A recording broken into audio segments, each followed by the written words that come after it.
جس طرح اللہ جل شانہ نے انسانوں کی جسمانی اور مادی ضروریات پوری کرنے کا ایک پورا نظام بنایا ہے، جس کو انسان اپنی آنکھوں سے دیکھ رہا ہوتا ہے اور اپنے حواس سے محسوس کر رہا ہوتا ہے، اور صبح و شام اس کو برت رہا ہوتا ہے، استعمال کر رہا ہوتا ہے، اور ایک سلیم الفطرت انسان صبح و شام یہ مشاہدہ کرتا ہے کہ ساری کی ساری کائنات اللہ جل شانہ نے اس کی خدمت میں لگائی ہوئی ہے اور وہ اسے فائدہ اٹھا رہا ہے۔ دیکھیں اس وقت اگر موسم میں تھوڑی سی خنکی ہے، تھوڑی سی سردی ہے، تو یہ آسمان پر سورج روشنی بھی دے رہا ہے اور وقت گزرنے کے ساتھ ساتھ یہ اپنی گرمی بڑھاتا چلا جائے گا، اور اس گرمی سے سب سے زیادہ فائدہ انسان اٹھائے گا۔ خود انسان بھی اٹھائیں گے، جانور جو انسانوں کے کام آتے ہیں وہ بھی اٹھائیں گے، سبزہ اور چارہ بھی اٹھائے گا، پانی بھی فائدہ اٹھائے گا کہ اسی تپش سے وہ آسمانوں بادلوں پر جائے گا اور پھر وہاں سے واپس باران رحمت کی شکل کے اندر انسانوں کے لیے آئے گا۔ تو ہر چیز انسان چاروں طرف جہاں نگاہ اٹھائے گا اس کو لگے گا کہ پوری کی پوری کائنات اللہ جل شانہ نے اس کی خدمت کے لیے لگائی ہوئی ہے۔ جیسے یہ نظام جو انسان اپنی جسمانی اور مادی خدمت کا دیکھ رہا ہے، ایک بندوبست دیکھ رہا ہے کائنات کے اندر، ایسے ہی اللہ جل شانہ نے انسانوں کی ہدایت کا بھی ایک نظام قائم فرمایا ہے۔ کبھی بھی اللہ جل شانہ نے انسانیت کو ایسے بے یار و مددگار نہیں چھوڑا کہ انسانوں کو یہ پتہ ہی نہ ہو کہ ہمیں کس لیے اللہ جل شانہ نے پیدا کیا ہے، ہمیں کیسے زندگی گزارنی چاہیے، اللہ جل شانہ ہم سے کیا چاہتے ہیں، ہماری کامیابی کس چیز میں ہے۔ اس پورے نظام سے انسانوں کو اللہ جل شانہ نے واقف کرانے کے لیے ایک ہدایت کا بھی ایک نظام جاری و ساری فرمایا ہے، جو آدم علیہ نبینا علیہ الصلوۃ والسلام سے لے کر ہمارے پیارے آقا محمد مصطفیٰ صلی اللہ علیہ وسلم تک نبیوں کی شکل میں، اور اس کے بعد قیامت کی صبح تک مختلف لوگوں کی شکل میں اللہ جل شانہ اس کو جاری و ساری فرماتے ہیں، اور ہر انسان پر اس کی حجت تمام ہوتی ہے۔ ہر انسان تک وہ پیغام کسی نہ کسی شکل تک پہنچتا ہے، اس کے دل پر دستک دیتا ہے، اس کے دروازوں پہ دستک دیتا ہے، ہدایت کی یہ پیغام اور ہدایت کی یہ محنت اس تک پہنچتی ہے، اس کے کانوں تک۔ اب آگے اس انسان کے اعمال ہیں، آگے اس کی زندگی کا طریقہ ہے۔ بسا اوقات انسان اس قدر نافرمانی میں اتنا آگے چلا جاتا ہے اور اس قدر اپنے دل کے اوپر غفلت کے پردے چڑھا دیتا ہے، اور اس قدر وہ اللہ جل شانہ سے دور ہو جاتا ہے، اور گناہوں کی کثرت کی وجہ سے اپنے دل کو اس قدر سیاہ کر بیٹھتا ہے کہ ہدایت کا یہ پیغام اس کے دروازے پر بھی آئے اور ہدایت کی یہ دستک اس کے دل پر بھی پڑے تو اس کو نہیں پتہ چلتا۔ اس اللہ تعالیٰ کی طرف سے بندوبست ہوتا ہے اس تک بات کو پہنچانے کا، اور بعض اوقات انسانوں پر اللہ جل شانہ کا فضل ہو جاتا ہے، اللہ تعالیٰ کے احسان ہو جاتا ہے، باوجود گناہوں کے اندر مبتلا ہونے کے ان کی کوئی ادا، ان کا کوئی عمل، ان کا کوئی قول، ان کا کوئی فعل، ان کی کوئی خدمت، ان کو کسی کی لگی ہوئی دعا، کسی نے ان کے لیے جو ہاتھ اٹھائے ہو، چاہے وہ ماں باپ کی دعائیں ہوں، چاہے وہ مظلوموں کی دعائیں ہوں، چاہے وہ غریبوں اور بے کسوں کی دعائیں ہوں، وہ کسی انسان کے حق میں اللہ جل شانہ جب قبول فرماتے ہیں اور اس کے اوپر جب احسان اور انعام اور فضل کا فیصلہ فرماتے ہیں تو اللہ جل شانہ ہدایت کے لیے اس کے سینے کو کھول دیتے ہیں۔ سب سے پہلا فضل انسان پر یہ ہوتا ہے اللہ تعالیٰ کا کہ انسان کے قلب کو اللہ جل شانہ خیر کے لیے اور ہدایت کے لیے اس کے اندر جگہ پیدا فرما دیتے ہیں، اس کو خیر کی پہچان ہو جاتی ہے، اہل خیر کے ساتھ اللہ پاک اس کو جوڑ دیتے ہیں، اور وہ آہستہ آہستہ خیر کی پٹڑی کے اوپر چڑھتا چلا جاتا ہے، ہر گزرتے دن کے ساتھ اس کی ترقی ہوتی چلی جاتی ہے، اور پھر اللہ جل شانہ اس کو ایسی بابرکت اور مبارک موت دیتے ہیں کہ جب وہ اس دنیا سے جاتا ہے تو اللہ جل شانہ اس سے راضی ہو چکے ہوتے ہیں۔ یہ اتنی بڑی چیز ہے کہ اس کے سامنے جن چیزوں دنیا کی ساری نعمتیں ہیں، اتنا بڑا اللہ جل شانہ کا احسان اور اللہ پاک کا انعام ہے، اور اس کے لیے جو یہاں پر آپ نے 3 دن الحمدللہ جو باتیں سنی، اور آپ نے دیکھا ہوگا کہ وہ ساری اسی رخ کے اوپر آپ سے گفتگو کی جاتی رہی ہم سب کی اس ضرورت کی طرف، اس ضرورت کے احساس کرنے کے اوپر جتنے یہاں پر بیانات ہوئے، جو مجالس ہوئی، جو دعائیں ہوئیں، وہ اسی حوالے سے، ہمارا یہ جمع ہونا بھی اسی حوالے سے تھا. اور اب اجتماع کی آخری نشست ہے، اس کے بعد دعا ہو جائے گی اور یہاں سے ہماری انشاءاللہ یہ رخصتی آپ سب کی بھی، ہماری بھی. تو اسی خیال اور اسی فکر کے ساتھ یہ جدا ہونا بھی، اسی فکر کے ساتھ یہ جمع ہونا بھی، اور اسی فکر کے ساتھ یہ جدا ہونا. میرے بھائیوں اور دوستو، اس چیز پر جو ہدایت کا رستہ ہے، جو خیر کے رستے ہیں، جو اللہ جل شانہ کو راضی کرنے والا رستہ ہے، اس پر آنے کی خواہش تو ہر مسلمان کی. آپ کسی بھی مسلمان سے پوچھیں، اور چاہے وہ کتنا ہی گناہگار کیوں نہ ہو بیچارہ، اور چاہے وہ کتنا ہی خطاکار کیوں نہ ہو، لیکن اگر آپ اس سے پوچھیں گے تو اس کے دل کی خواہش یہ ہوگی کہ وہ ایک ایسی زندگی کے اوپر آ جائے، ایک ایسی زندگی اختیار کرے جس زندگی سے اللہ جل شانہ اس سے راضی ہو. شیطان کے رستوں کے اوپر کوئی نہیں چلنا چاہتا، شیطان کا بھائی اور دوست کوئی نہیں بننا چاہتا. ہر ایک اللہ جل شانہ کے رستے پر چلنا چاہتا ہے. اس کی اس خواہش کو ہمارے حضرت ہمیشہ ایک بات ارشاد فرماتے ہیں کہ اللہ پاک کل عصر کے بیان میں ارشاد فرمایا کہ اللہ پاک کی یہ سنت ہے کہ وہ صرف خواہشات کے اوپر انسانوں کے اندر تبدیلیاں نہیں واقع فرماتے. لیس بامانیکم ولا امانی اہل الکتاب، کہ یہ بات آئی کہ نہ پچھلی قوموں کے ساتھ اللہ کا یہ معاملہ رہا اور نہ اس امت کے ساتھ اللہ کا یہ معاملہ ہوگا کہ نری خواہش پر، جس کے ساتھ کسی قسم کا عمل نہ ہو، جس کے ساتھ کسی قسم کا حقیقی اور سچا اور پکا جذبہ نہ ہو، جس کے ساتھ کسی قربانی پر آمادگی نہ ہو، جس کے ساتھ انسان اپنی کچھ چیزیں قربان کرنے کا، اپنے اوقات دینے کا، اپنی جان لگانے کا، اس کا اپنا مال لگانے کا، اس کا حقیقی جذبہ اگر اس کی پشت پر نہ ہو تو صرف اچھے خیالات سے زندگیاں نہیں بدلتی. اچھا خیال بھی اللہ کی نعمت ہے، ابتدا بنتی ہے، شروع ہوتا ہے اس سے کام، لیکن اگر کوئی اسی پر اکتفا کر کے بیٹھ جائے تو یہ صرف اس کے لیے کفایت نہیں کرے گا. تو جب یہ خیال ہر انسان کے دل میں موجود ہے، اور اللہ جل شانہ کی طرف سے ایک اور بندوبست بھی ہر دل میں موجود ہے، اور وہ یہ کہ ان روحوں نے، ہم سب کی روحوں نے، پوری انسانیت کی روحوں نے اللہ جل شانہ کے ساتھ اس کی ربوبیت کا عہد کیا. اللہ پاک نے جب پوچھا کہ الست بربکم، تو ہم سب نے عالم ارواح کے اندر جواب دیا تھا، اور ہم نے کہا تھا کہ بلا یا اللہ، باقی تو ہی رب ہے، میرے علاوہ کوئی رب نہیں. وہ تقاضا وہ بھی ہمارے دل کے اندر، ہماری روح کے اندر پیوست موجود ہے. اس کے اوپر جتنی بھی گناہوں کی سیاہی اور کالک آ جائے، یا باقی انسانوں میں جو اسلام سے واقف نہیں ہے ان کے اندر جتنا بھی کفر و شرک کی سیاہیاں ان کے اوپر چڑھ جائے، اندر ان کی روح کے اندر یہ تقاضا اور یہ پیغام اور اس کی خاصیت اور اثر موجود ہے. اب اس پر انسانیت کو لانے کے لیے، خود اس کے اوپر آنے کے لیے، لوگوں کو اس کے اوپر لانے کے لیے کیا چیز سب سے زیادہ ضروری ہے؟ سب سے زیادہ ضروری چیز جس کی انسان کو ضرورت پڑتی ہے وہ اس کے لیے ماحول ہے. دیکھیں ہم نے 3 دن یہاں پر گزارے، اور سچی بات یہ ہے کہ اگر ہم لوگ کہیں گے کہ ان 3 دنوں جیسے 3 دن شاید ہم نے بہت مدت ہوئی ہے کہ ہم نے نہیں گزارے ہوں گے، اور ایسی نمازیں شاید نصیب نہیں ہوئی ہوں گی، ایسی تہجد کے اور اس کے ذکر اذکار، اور پھر ایسی اللہ تعالیٰ کی دعائیں اور اس میں رونا دھونا، یہ جو ہمیں ان 3 دنوں کے اندر اس کا احساس ہوا، اور ہم نے یہاں پر الحمدللہ سب نے محسوس کیا، اور ایک تازگی محسوس کی، اپنے ایمان میں ایک تازگی محسوس کی. وہ کس وجہ سے تھی؟ اس کی وجہ کیا تھی؟ اس کی وجہ یہ ماحول تھا جو یہاں پر الحمدللہ اللہ پاک نے اپنے خالص فضل و کرم سے بنایا، اور بڑی محنت کے ساتھ یہ ماحول بنتا ہے. اس میں جب آنے والا بندہ باوجود اس کے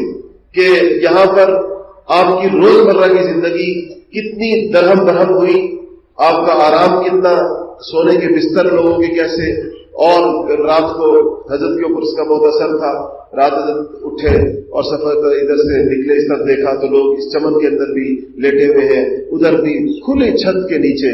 کھلے آسمان کے نیچے، کسی کے سر پر چھت نہیں ہے، کسی کے نیچے بچھونا نہیں ہے، اور لوگ وہاں پر ایسے لیٹے ہوئے ہیں. یہ تو گھروں کے اندر تو یہ ترتیب نہیں ہوتی، اور لوگ اپنے گھروں میں پوری راحت کے ساتھ، اس سردی کے اندر کتنے لوگ ایسے ہوں گے جن کو ٹھنڈے پانی سے وضو کرنے کی عادت نہیں ہے، وہ گرم پانی سے وضو کرتے ہیں، نرم بستروں کے اوپر سوتے ہیں، اور اپنے معمولات کھانے پینے کے ہر ایک اپنے گھر کے اندر راحت و آرام اور اپنی طبیعت والے ہوتے ہیں. اس ساری ترتیب کو اپنے تہس نہس کر کے بھی جو سکون ہم نے محسوس کیا، ہماری روحوں میں جو سکون محسوس کیا، اس سے ہمیں ایک نتیجہ ضرور نکالنا چاہیے، اور وہ یہ کہ سکون صرف جسمانی ضروریات پوری کرنے کے اندر نہیں ہے۔ اگر سکون صرف جسم کی راحت اور آرام میں ہوتا، اگر سکون صرف خواہشات کو پورا کرنے کے اندر ہوتا اور اپنے دل کے اندر آئی ہوئی ہر خواہش کو پورا کرنے کے اندر ہوتا، اگر صرف مادیت کے ماحول کے اندر ہوتا، صرف راحت کے اسباب کے اندر ہوتا، تو یہاں ہمیں سکون نہ محسوس ہوتا، ہمیں اپنے گھروں میں سکون محسوس ہوتا۔ لوگ تو اپنے گھروں سے تنگ آ کر نکل آئے، کتنے لوگ ایسے ہیں کہ ان کے عالیشان محلات ہیں اور کتنے ان کے پاس عالیشان چیزیں اللہ جل شانہ نے عطا فرمائی ہیں، لیکن وہ خود اس چیز کو دیکھ سکتے ہیں اور محسوس کر سکتے ہیں کہ اس فضا کے اندر، اس بے کسی اور بے نوائی میں، اس فقر کے ماحول میں جو چیز محسوس ہوئی وہ ایک ثبوت ہے ہم سب کے لیے کہ یہ اللہ جل شانہ نے واقعی اللہ پاک سے زیادہ سچا کون ہو سکتا ہے؟ ومن اصدق من اللہ قیلا ومن اصدق من اللہ حدیثا، اللہ سے سچی بات کس کی ہو سکتی ہے؟ اللہ نے کیا کہا ہے کہ الا بذکر اللہ تطمئن القلوب، کہ سنو، آگاہ رہو، اے لوگو، اے انسانیت، اگر سکون کسی چیز کے اندر ہے تو وہ میری یاد کے اندر ہے۔ یہاں جو آپ نے سکون محسوس کیا وہ اللہ کی یاد کا سکون تھا، یہاں کوئی بازاروں کا سکون تو نہیں تھا، نہ یہاں پر کوئی راحت و آرام کے اسباب کا سکون تھا، یہ یاد الہی کا سکون تھا، یہ اللہ جل شانہ کے ساتھ لو لگانے کا نتیجہ تھا، یہ اللہ والوں کی صحبت کا سکون تھا۔ یہ لوگ اپنے دلوں میں سوچیں کیسے سکون کے دریا لے کر بیٹھے ہوں گے کہ ان کے پاس بیٹھنے والا آدمی، ان سے کچھ فاصلے پر بیٹھنے والا آدمی، اس کی کیفیت بدل جاتی ہے ان کے دل سے نکلتی تھی لہروں کی وجہ سے، تو خود ان کے قلوب کا حال کیا ہوگا؟ خود ان کے دلوں میں اللہ پاک کی یاد نے جہاں ڈیرے ڈال دیے ہیں، جن کو اللہ کی یاد صبح و شام میسر ہے، جن کے لیے اللہ پاک نے اپنی یاد آسان فرما دی ہے، ان لوگوں کو اللہ جل شانہ نے کیسی پیاری زندگی عطا فرمائی۔ یہ ہمیں ہماری خوش نصیبی اور ہماری سعادت ہے کہ ہمیں 3 دن اللہ جل شانہ نے ان کے پاس، ان کی صحبت کے اندر، ایک چھت کے نیچے، ان کی آواز کے ساتھ آواز ملا کر، ان کی نماز کے ساتھ نماز ملا کر اللہ جل شانہ نے گزارنے کی توفیق نصیب فرمائی۔ اللہ تعالیٰ کا فضل اور احسان ہے یا نہیں؟ یہ 3 دن لوگوں کے اور جگہوں کے اندر بھی گزر گئے ہوں گے، کس کے کس معصیت میں گزرے ہوں گے، اللہ معاف کرے اور اللہ پاک بچائے، کس کے کس نافرمانی کے اندر گزرے ہوں گے، اور آپ خوش قسمت لوگوں نے یہ دن یہاں پر الحمدللہ گزارے۔ اب آخری نشست ہے، اس میں جو چند مختصر باتیں میں آپ سے عرض کروں گا، اس کو بالکل بات آج مختصر اس لیے کریں گے کہ آپ لوگوں نے سفر کرنا ہوتا ہے، اس کے بعد انشاءاللہ دعا ہوگی، اور یہ بڑی قیمتی دعا ہے جو اس مجلس کے بعد ہوتی ہے، اس میں اپنی توجہ بہت اللہ تعالیٰ کی طرف رکھیں۔ ہمارا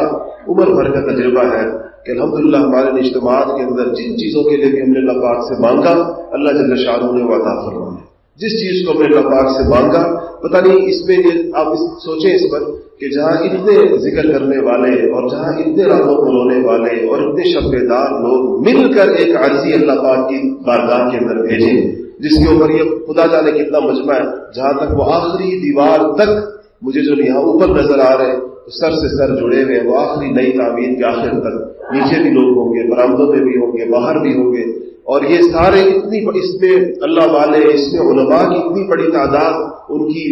یعنی بے ادبی اور بے اکرامی ہے، ورنہ وہ اگر آپ ہاتھ کھڑے کریں تو آپ سمجھیں گے کہ سارا کا سارا مجمع علماء ہے۔ اتنی بڑی تعداد الحمدللہ علماء کی، صلحاء کی، طلباء کی، ذاکرین کی، شاکرین کی، اللہ کو یاد کرنے والوں کی، مدتوں سے اللہ کی یاد کے اندر اللہ کے ذکر کر کے آنسو بہانے والوں کی، تو جب یہ سارے ہاتھ اٹھتے ہیں اللہ پاک کی بارگاہ میں اکٹھے ہو گئے اور وہ اللہ پاک سے مانگتے ہیں، تو یہ صدا اللہ جل شانہ کے حدیث انداز میں پہنچتی ہے، تو ہماری انفرادی دعائیں تو ویسے نہیں ہو سکتی، اس قوت اور اس زور والی نہیں ہو سکتی جو یہ ہوتی ہے، اس لیے یہ بڑی مبارک مجلس ہوتی ہے اور اس کی دعا بڑی قیمتی چیز ہوتی ہے۔ کل ہمارے کچھ دوست ماشاءاللہ مجھے نظر آ رہے ہیں بیٹھے ہوئے، کل مجھ سے کہنے لگے کہ وہ بہت مصروف لوگ ہیں، تو ان کو غلط فہمی ہو گئی تھی کہ شاید دعا کل ہوگی، تو انہوں نے مجھے آگے وقت دیا ہوا تھا تو جا رہے تھے، تو میں ان سے کہا کہ یہ تو آپ بہت بڑی نعمت ہے جو اگلے دن جو دعا ہوگی اس کو چھوڑ کر تو بالکل نہیں جانا چاہیے۔ پھر وہ مجھے شام کو ملے کہنے لگے ہمیں اجازت نہیں ملی، اس ٹائم میں ادھر ہی ہے، بہت اچھا ہو، میرا دل بھی چاہ رہا تھا کہ نہ جائے، تو اللہ پاک نے ان کو میں نے نہیں روک سکا، مربتاً کسی اور نے روک دیا، تو عرض میں کر رہا ہوں کہ یہ اس مجلس میں جو یہ ایک بڑی اس کی اہم ترین چیز یہ بھی ہے لیکن یہاں جو ہمارا جمع ہونا جس مقصد کے لیے ہوا ہے، اور جتنے دور دور سے آپ لوگ تشریف لائے ہیں اور ملک کے کونے کونے سے آپ لوگ آئے ہیں، بڑے لمبے چوڑے سفر کر کے آئے ہیں، 24 گھنٹے کا سفر، بلکہ 24 سے بھی زیادہ۔ ہمارے بلتستان کے ساتھی گلگت کی جو بلتستان والے تو 7 گھنٹے میں تو یہ گلگت پہنچے ہوں گے، اور پھر وہاں سے 18-20 گھنٹے کے اندر یہاں پہنچے ہوں گے۔ تو یہ لوگ اتنے اس طرح ملک کراچی کے ساتھی اور کہاں کہاں سے آئے ہیں۔ اصل اس اجتماع کے مقاصد حاصل ہو جائیں گے اور یہ ساری محنت ٹھکانے لگ جائے گی، اور حضرت کے اس درد دل کو سکون مل جائے گا، اور ان خدمت والوں کے جنہوں نے 3-4 دن، ہم نے تو اللہ نے جتنی توفیق عطا فرمائی اتنی اللہ کی، لیکن یہاں سینکڑوں لوگ ایسے تھے جنہوں نے یہ دن 3 دن انہوں نے کھانے کے مطبخ کے اندر گزارے، انہوں نے چولہے کے اوپر ایک پتیلا اتار کر اور دوسرا پتیلا چڑھاتے ہوئے گزارے، انہوں نے تنور کے اندر روٹیاں لگاتے ہوئے گزارے، انہوں نے بیت الخلاؤں کی صفائی کرتے ہوئے گزارے، انہوں نے سارے مجمع کے لیے جگہ بناتے ہوئے گزارے، اور اپنی جگہ ان کے پاس نہیں ہوتی تھی سونے کے لیے، ان کی بھی یہ ساری محنت ٹھکانے لگ جائے گی۔ اور یہ صرف ان 3 دن کی نہیں، کب سے اجتماع کی تیاری ہے، اور اس اجتماع کے لیے باقی ملک میں جو محنت ہوئی ہے، پورے ملک کے اندر مجالس ہوئی اور جگہ جگہ مجالس کر کے لوگوں کو اس اجتماع کی دعوت دی گئی، اور آج آپ الحمدللہ یہاں پر تشریف لائے، تو یہ ساری محنتوں کا خلاصہ اور ٹھکانہ یہ ہوگا کہ یہاں کا جو پیغام ہے، جو یہاں کا جو چیز آپ کے سامنے رکھنا مقصود ہے، اور اللہ جل شانہ نے ہمارے حضرت ہمارے شیخ و مرشد کے دل میں جو درد دیا ہے، اس میں سے کوئی حصہ ہم سب کو نصیب ہو جائے، اس میں سے کوئی چیز، کوئی شمع ہمیں بھی مل جائے، وہ لے کر ہم اپنے ساتھ جائیں، یہاں سے خالی ہاتھ نہ جائے، خالی دل نہ جائے۔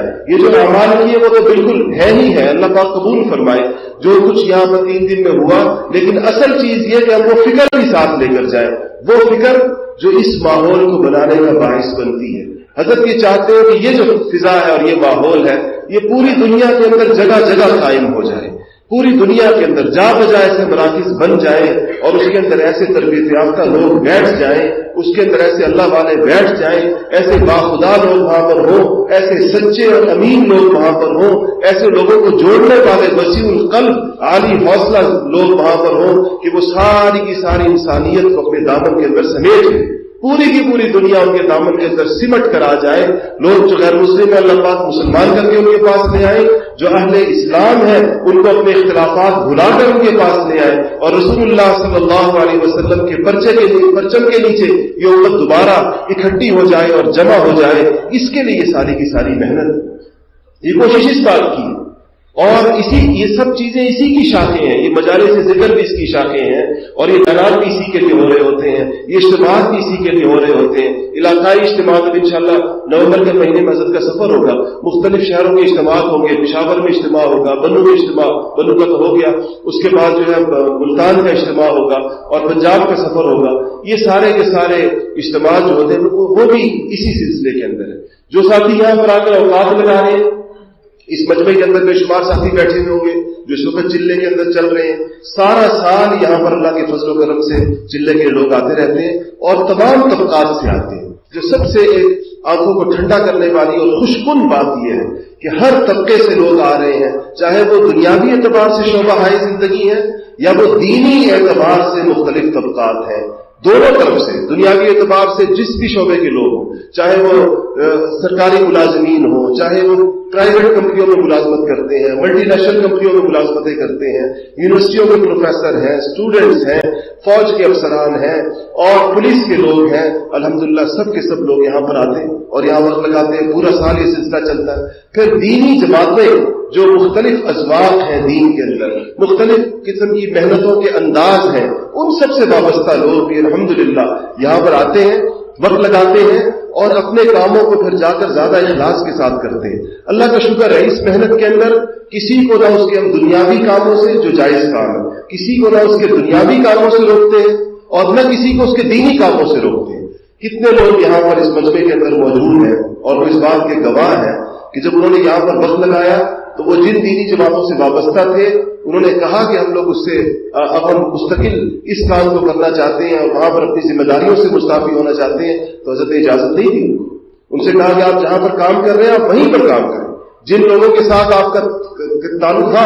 یہ جو ایک احسان کی، یہ تزکیہ اور احسان کی جو ایک محنت ہے، یہ ایمان اور تقوی کی جو ایک فضا ہے، اس کو وہاں قائم کریں جہاں پر، جہاں کام کر رہے ہیں اس فضا کے اندر اس کو لے کر آئے اور ان ساتھیوں کو ان کی جماعتوں کے اندر، ان کے اداروں کے اندر، ان کی تنظیموں کے اندر جو بھی اہل حق سے وابستہ ہے ان کو وہاں برقرار رکھا. اس کی وجہ سے ان لوگوں کے اعتماد کے اندر مزید اضافہ ہوا. اور ساتھی بھیجتے ہیں اور ساتھی یہاں پر بھیجتے ہیں کہ ہمارے ساتھی تربیت پا کر آئے، کیونکہ یہ لوگ تربیت پا کر ان کے لیے زیادہ کارآمد بن رہے ہیں، ان کے لیے زیادہ مفید بن رہے ہیں. ایک کسی بھی ادارے کو، کسی جماعت کو، کسی تنظیم کو، کسی محنت کو اللہ سے ڈرنے والے، سچ بولنے والے، امانت کا خیال رکھنے والے، اختلافات کو پس پش ڈالنے والے، لوگوں کو جوڑنے والے، اللہ تعالیٰ سے زندہ و جاوید تعلق رکھنے والے ایسے لوگ مل جائیں، اس سے بڑی نعمت کوئی اور ہو سکتی.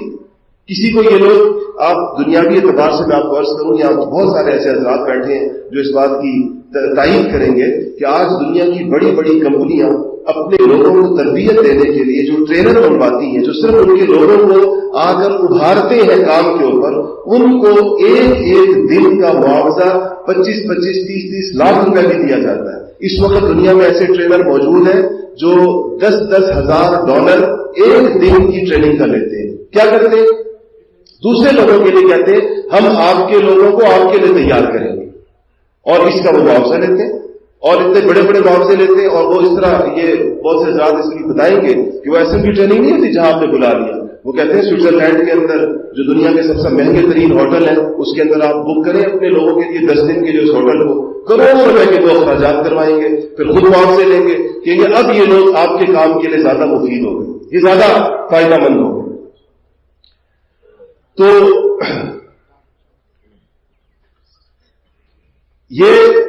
یہ کام دنیا کے لوگ اپنے دنیا کے کاموں کے لیے کرتے ہیں. اس سے کہیں یہ دیکھیں کتنی بڑی، اگر دیکھا جائے تو لوگوں کے ساتھ کتنی بڑی خیر خواہی اور ہمدردی ہے، اور کتنا بڑا ان کا کام اللہ جل شانہ اس کے ذریعے سے چلا دیتے ہیں کہ ان کو ایسے تربیت یافتہ لوگ ملے. مدرسوں کو ایسے لوگ چاہیے اپنے مدرسے کو صحیح کرنے کے لیے، مسجدوں کو ایسے لوگ چاہیے اپنی مسجد کو مفید ترین بنانے کے لیے، اور دنیاوی اداروں کو ایسے لوگ چاہیے، فوج کو ایسے افسر چاہیے، پولیس والوں کو ایسے افسر چاہیے، اداروں کو ایسے لوگ چاہیے کہ جو امین ہو، جن میں بدعنوانی نہ ہو، جن میں کرپشن نہ ہو، جن کے اندر خیانت نہ ہو، جن کے اندر اور کسی قسم کی دو نمبریاں نہ ہو. ایسے سچے لوگ تو ہر ایک کو چاہیے. تو یہ جو کام یہاں پر ہو رہا ہے یہ معاشرے کو ایسے افراد فراہم کرنے کی کوشش ہے، اور یہی کام حضرت ایمان سے وابستہ تمام مراکز میں الحمدللہ ہو رہا ہے. اور چونکہ شروع سے اب روز بروز اللہ تعالیٰ کا فضل و کرم ہے، ہمارے بزرگوں نے کچھ چیزوں کو کہتے ہیں قلندر ہر چکو یا دیدہ کو، ہمارے استاد تھے اس علاقے میں. جب بھی آتا ہوں میں اپنی گردن ان کے احسانات کی وجہ سے ایسی جھکی بھی محسوس کرتا ہوں، ان کی شفقتیں، ان کی محبتیں ایسی. استاد العلماء اور رئیس المحدثین حضرت مولانا محمد امین اور افضل شہید رحمۃ اللہ علیہ ہمارے صرف استاد ہی نہیں تھے، بہت ان کی شفقتیں اور ہمارے سر پر ایک گھنا سایہ تھا ان کا. اللہ جل شانہ نے ان کو بڑی فراست سے بھی نوازا تھا، بڑے علم سے بھی نوازا تھا. دنیا نے ان کو پہچانا نہیں ان کی گوشہ نشینی کی وجہ سے، کسی نے ان کا تعارف عام طور پر نہیں ہو سکا، لوگ پہچان نہیں پائے، نہ ان کی علمی شان کسی نے پہچانی، نہ ان کی عارفانہ شان ان کے خاص حلقے اور شاگردوں کے علاوہ جن کو ان سے واسطہ رہا. تو وہ اس ہمارے الحمدللہ اس محنت اور اس کام کے بارے میں ہمیشہ بڑے پر امید ہوا کرتے تھے. حالانکہ اس وقت کام کی بہت ابتدا تھی، اور یہ ساری نوعیت ہی نہیں تھی جو آج آپ مجمع کی دیکھ رہے ہیں. کام اپنے ابتدا کے اندر تھا، اور بہت سارے کاموں میں ہمارے حضرت کو، ہمارے شیخ کو فرماتے تھے. حضرت میں کبھی کبھی شان موسوی بھی جوش مارتی ہے، تو جب جوش حضرت پر آتا تھا تو کیا کرتے تھے کہ آپ نے کوئی جوش والا کام، آپ کے کام سے اللہ نے بہت بڑا کام لینا، ایسے کاموں کے لیے ہمیں کام کریں. کوئی ایسا کام ہو جس کے آگے کوئی عواقب کے نتائج کا اندیشہ ہو تو کہتے تھے کہ یہ ہم کریں گے، آپ نے اس میں ہاتھ نہیں ڈالنا، آپ کے کام سے اللہ جل شانہ نے آگے چل کر بہت بڑی خیر اٹھانی ہے. کاش یہ حضرات آج زندہ ہوتے.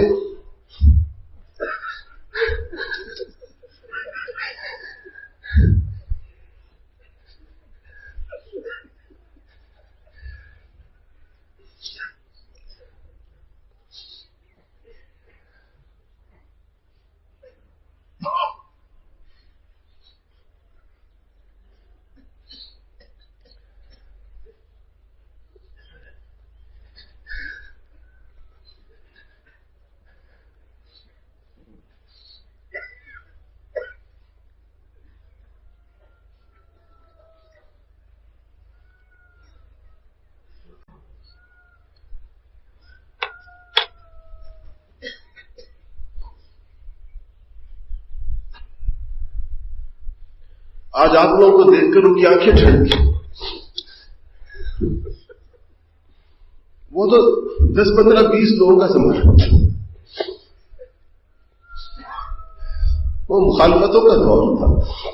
لوگوں کو کام سمجھ لیا. کوئی کہتا تھا یہ یاسین نہیں مانتے, کوئی کہتا تھا یہ تبلیغ والوں کو نہیں مانتے, کوئی کہتا تھا جو دنیا جہان کے پروپیگنڈے تھے کام کے بارے میں. ہر طرف بدگمانیوں کی ایک فضا تھی. اس میں ایک اللہ والوں کی آنکھیں کچھ اور دیکھ رہی تھی.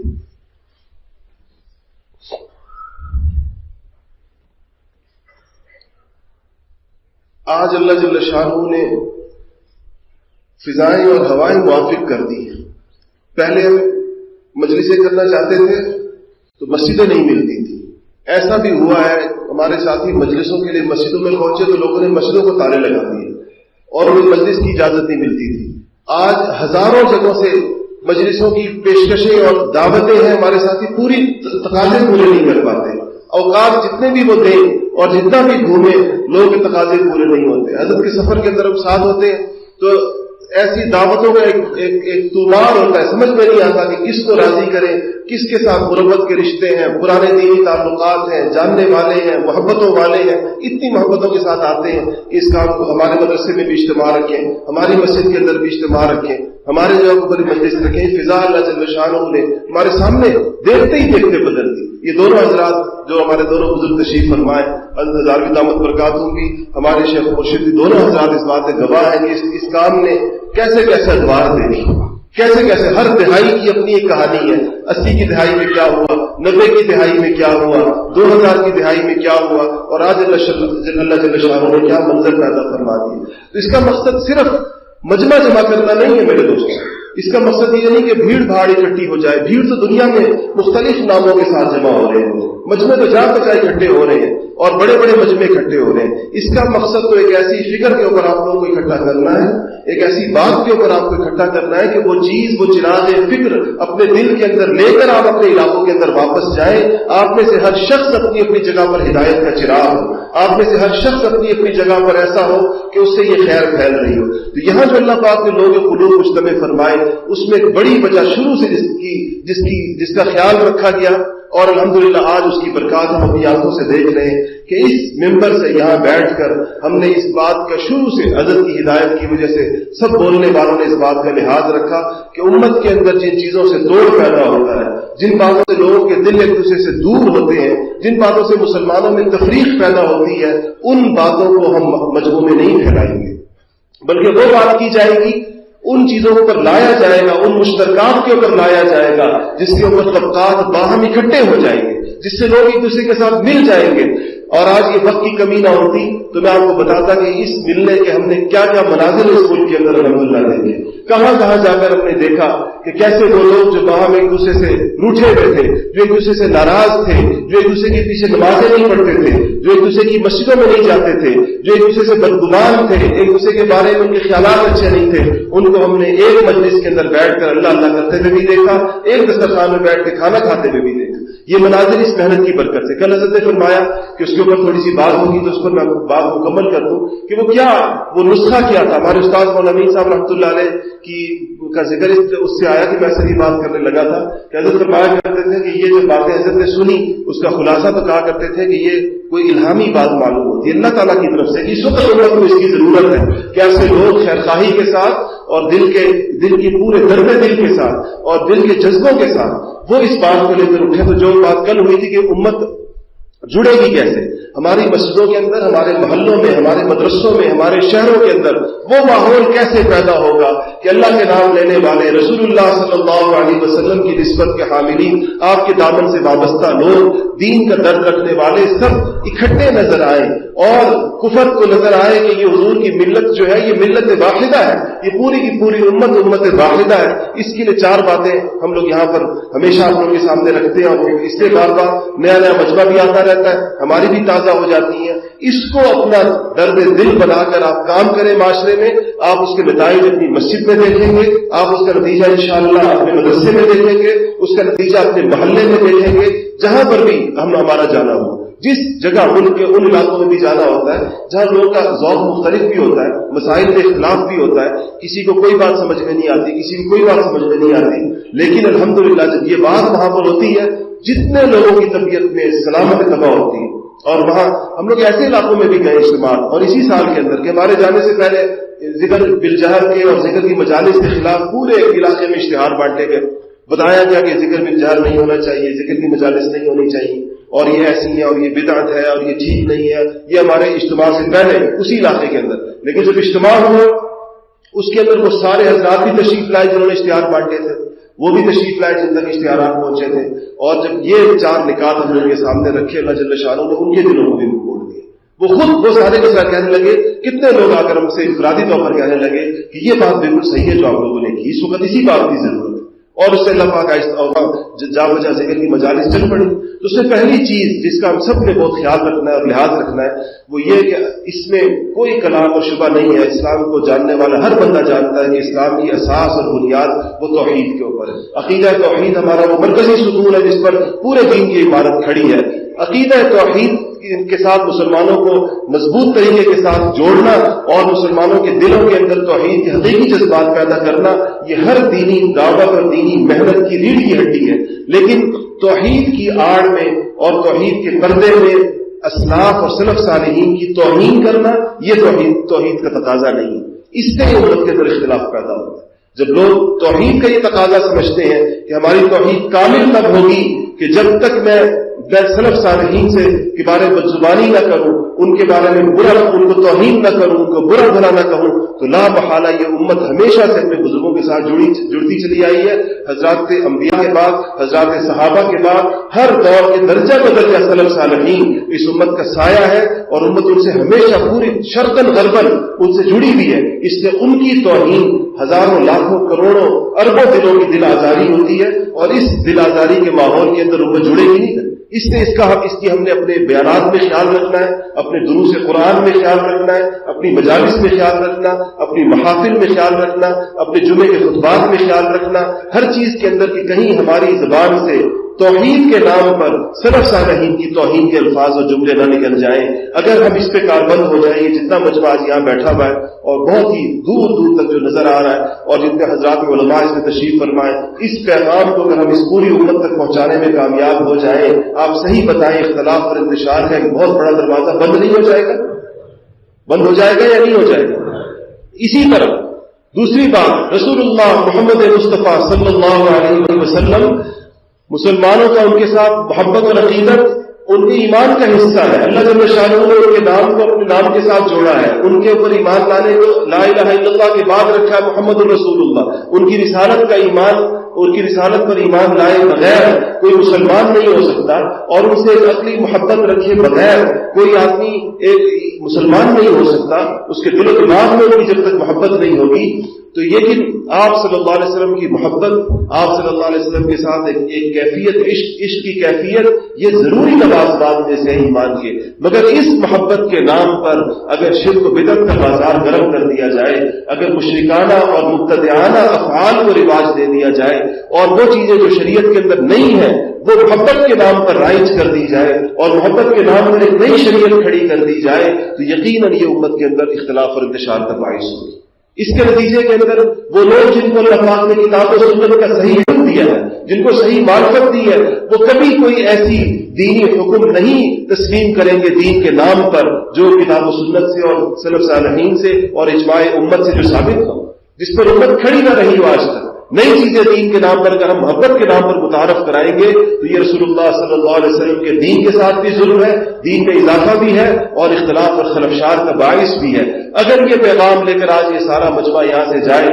خصوصاً حضرات علماء کرام اپنے محلوں اور اپنے علاقوں کے اندر اور لوگوں کو پیار اور محبت کے ساتھ اور جوڑ کر اور ان کا دل لے کر ان کو اس بات پر ان کو حقیقی محبت سکھائے، ان کو بتائے کہ حقیقی محبت کیا ہوتی ہے اور ان کو پتہ چلے. شیخ ذکی امانی کی مشہور کتاب ہے کہ علموا اولادکم حب رسول اللہ صلی اللہ علیہ وسلم، اپنے بچوں کو رسول اللہ صلی اللہ علیہ وسلم کی محبت سکھاؤ. تو علماء کے لیے بھی تو ساری امت ان کے بچے ہوتے ہیں، علماء ان کے روحانی باپ کے بمنزلہ ہیں، وہ حقیقی محبت سکھائیں. بتائیں کہ حقیقی محبت ایسے ہوتی ہے. اللہ کا شکر ہے جہاں پر بھی ہماری مجالس کے اندر لوگ آتے ہیں اور محبت اور عشق کے کا ذوق رکھنے والے بھی جو آتے ہیں تو کبھی ان کو آنے کے بعد ان کو پتہ چلتا ہے, کہتے ہیں واقعی محبت کے مظاہر تو ہم نے یہاں دیکھے, جو چیزیں ہم نے یہاں پر دیکھی اور جو کیفیات ہماری یہاں پڑھتے ہیں, جو نعتیں یہاں پڑھتے ہیں ہمارے ساتھی, اور جو اس مجمعی کیفیت ہوتی ہے. آج کل تو نعت خوانی بھی ایک وہ ہے, انڈسٹری ہے اور ایک بہت بڑا فن ہے. لوگ 15 لاکھ روپے لے کر ایک رات میں نعتیں پڑھتے ہیں, تو وہ کیفیت لوگوں کی وہاں نہیں پیدا ہوتی جو ان کے پڑھنے سے پیدا ہوتی ہے, جو کیفیت جو حاصل ہوتی ہے انسان کے دل کے اندر جو آتی ہے. تو یہ حقیقی محبت ہے. تو یہ کیفیت لوگ مسائل کی صورت میں بتانی اور حقیقی شکل بھی سامنے رکھنی. عاشقوں کو دیکھ کو عاشق چھپا نہیں رہتا, جس کے دل میں واقعی محبت ہے وہ اشکارا اللہ جل شانہ اس کو لوگوں پر اس کی محبت کھول دیتے ہیں اور لوگوں کو صحیح محبت کا نقشہ ان کے سامنے آتا ہے. تو دوسری چیز, اگر یہ رسول اللہ صلی اللہ علیہ وسلم کی محبت اس طریقے سے معاشرے میں آ جائے جیسے حضرات صحابہ نے کر کے دکھائی, تو آپ بتائیں کہ اختلاف اور خلفشار کا ایک اور دروازہ بند ہو جائے گا یا نہیں؟ اور کتنی بڑی چیز ایک ایسی امت اس کی وجہ سے بڑی ہوئی اور تقسیم ہوئی بھی ہے, وہ کتنی بڑی چیز ٹھیک ہو جائے اگر ہم اس محنت کو کریں اور ہم اس پر لوگوں کے پاس جائیں اور ہم لوگوں کو بتائیں. تیسری چیز یہ جو اس دور کے اندر اب شاید سب سے زیادہ آ رہی ہے کہ اپنی آراء کو, اپنی تحقیق کو, اس کو دین کی حقیقت سمجھنا, اس کو اللہ جل شانہ کی بات سمجھنا, اس کو رسول اللہ صلی اللہ علیہ وسلم کی مراد سمجھنا. یہ خودرائی انسان کے اندر جب آ جائے کہ وہ چاہے قرآن پڑھاتے ہوئے ہو, چاہے حدیث پڑھاتے ہوئے ہو, چاہے فقہ کے مسائل بتاتے ہوئے ہو, چاہے اور نظریات و افکار کے بیان میں ہو, کہ اگر وہ اپنی بات کو جو اس کی تحقیق ہے, جو اس کی رائے ہے, اس رائے کو اگر وہ ایسے طریقے کے ساتھ پیش کرے گا کہ گویا یہ حرف آخر دین کے اندر اس کی مخالفت کرنا اللہ کی مخالفت ہے, اس کی مخالفت کرنا رسول اللہ کی مخالفت ہے. اگر ہر شخص نے اپنی رائے کو اس شبد و بد کے ساتھ پیش کرنا شروع کر دیا تو بتائیں یہ امت کتنے ٹکڑوں میں کر بٹے گی. ہر فرق کے ساتھ 10 لوگ کھڑے ہو جائیں گے, اور یہ ایک دو فرقے نہیں, یہ لاکھوں فرقے وجود کے اندر آ جائیں گے, یہ کروڑوں فرقے بن جائیں گے. کسی کا ایک ماننے والا ہوگا, کسی کے 2 ماننے والے ہوں گے, اور اس کے دین کا اپنا ایڈیشن ہوگا, اس کے پاس ایک اپنا دین ہوگا. اس لیے لوگوں پر یہ محنت کرنا, حضرات علماء کا بھی اس بات کا لحاظ کرنا اپنے بیانات کے اندر کہ جب ہم اجتہادی اختلافات کا بیان کریں, جب ہم ان چیزوں کو بیان کریں جو شریعت کے اندر کسی بھی درجے میں جن کے ثبوت ظنی ہے اور جن کے اندر جو یا متشابہات میں سے ہے یا جو بالکل صراحتاً قطعی نہیں ہے, اس کے لب و لہجے کو قطعی نہ بنایا جائے. میں نے ایک مسئلے کے اندر مجھے آج پھر حضرت صاحب رحمۃ اللہ علیہ امین صاحب یاد آتے ہیں. میں نے اسے ایک مسئلے پر کہا کہ دیکھیں پہلے یہ بات کہی جاتی تھی اور اب جو ہے یہ کہی جاتی ہے, تو لوگ تو بہت اس سے ایک مسئلے کے بارے میں بات کی تو میں نے اس سے تو لوگ بہت زیادہ تشکیک میں مبتلا ہو جائیں گے. تو صاحب رحمۃ اللہ علیہ کے الفاظ مجھے یاد فرمایا کہ ہمارا ہمیشہ یہ مسئلہ رہا کہ ہم نے اجتہادی مسائل قطعی لب و لہجے میں بیان کیے. یہ الفاظ بھی ان کی مجھے یاد فرمایا کہ ہم نے اجتہادی مسائل قطعی لب و لہجے کے اندر بیان کی. یہ ہمارا, اور اس کا یہ آج نتیجہ ہے کہ جب اجتہادی مسائل میں کہیں پر رائے میں تبدیلی ہوتی ہے اپنے اسباب کی بدلنے کی وجہ سے, تو عوام الناس اس کو سمجھ نہیں پاتے اور اس سمجھتے ہیں مولوی کل یہ کہتے تھے, آج مولوی یہ کہتے ہیں. یہ کہتے ہیں لوگ, آپ یہ نہیں کہتے. کل تک مولوی اس چیز کو جائز کہتے تھے, آج اس چیز کو ناجائز. اگر ہم اس وقت ضمنی مسائل کا لہجہ وہ رکھتے جو اجتہادی مسائل کا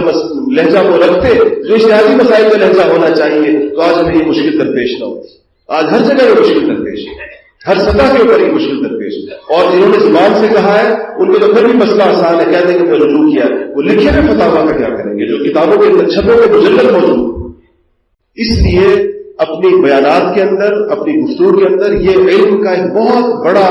ایک علم کی کا ایک دریا یہ ہے کہ کسی انسان کو یہ پتہ چل جائے کہ دین کے بیان کے اندر اس کا لب و لہجہ کیا ہونا چاہیے. قدماء کا لہجہ دیکھیں. آج آپ حضرت اکثر یہ بات فرماتے ہیں, آپ کبھی دیکھیں پرانے سلف صالحین کی, اکابر کی اور قرن اول کی آپ کتابیں دیکھیں تو وہ کسی پر بدعتی کا حکم جب لگاتے تھے اعتقادات پہ لگاتے تھے, عقیدے کا خراب ہونے والے کو بدعتی کہا کرتے تھے. اور ہمارے یہاں بازیچہ اطفال ہے یہ لفظ, جس کا مرضی ایک مولوی صاحب نے 3 سال مدرسے میں نہیں گزارے ہوں گے, وہ اپنا آدھا گاؤں بدعتی کر چکے ہوتے. تو ان چیزوں نے اس امت کو کتنا توڑا, اس کے نتیجے میں کتنی نفرتیں پھیلی, اس کے نتیجے کے اندر کتنے اختلاف, اس کی ذمہ داری کس کے سر پر ہے اور کون اس کا ذمہ دار سمجھا جائے گا؟ روز قیامت حضور صلی اللہ علیہ وسلم اگر اس بات کو لے کر کھڑے ہو گئے کہ میری امت میں تفرقہ کس نے ڈالا,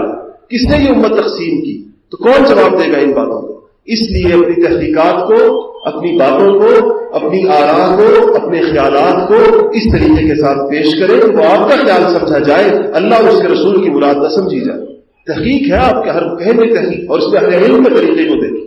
اور اس دور کے اندر میں ہمیشہ اپنے ساتھیوں کو بھی کہتا ہوں، اپنے تخصص ساتھی، اس دور کے اندر شیخ الاسلام حضرت مولانا مفتی محمد تقی عثمانی صاحب برکاتہ کی کتابیں دیکھیں فقہ کی، جو لہجہ حضرت اپنی آراء کے اندر استعمال پیش کرتے ہیں، کیسا لہجہ ہوتا ہے اور کیا تعبیر ہوتی ہے، اور کتنی اس میں تواضع ہوتی ہے، اور کتنی اس کے اندر ایک دعوت غور و فکر ہوتی ہے، اور کتنا یہ بات بھی کہ جب بھی کوئی اور بات اس سے بہتر معلوم ہوتی ہے تو مجھے اس بات کو چھوڑنے میں کوئی تعلق نہیں ہے،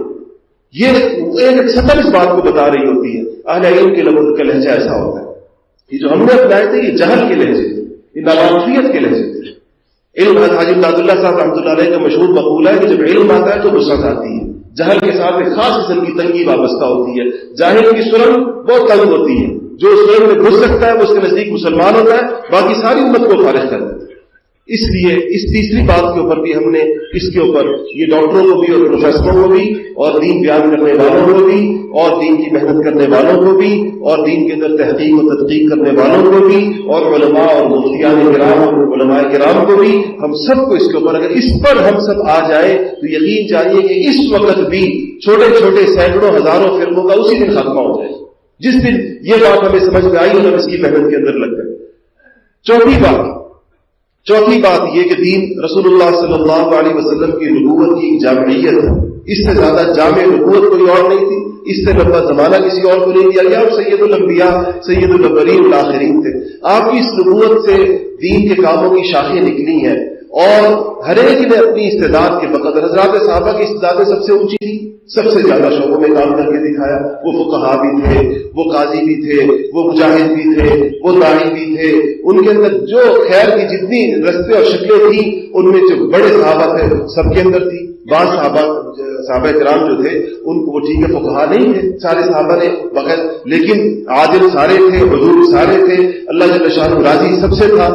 اس کے بعد بھی پھر امت کی استعداد کے بقدر لوگوں نے دین کے مختلف کسی شعبے میں کسی شعبے میں کامیابی حاصل کی، اس کا اللہ نے اس کو ذوق دیا، اس میں اس نے کام کیا، اس سے لوگوں کو اللہ نے خیر پہنچائی، کوئی کسی میں آج بھی لوگ مختلف جگہوں پر کام کر رہے ہیں۔ ان دین کے مختلف کاموں کو اور دین کے مختلف شعبوں کو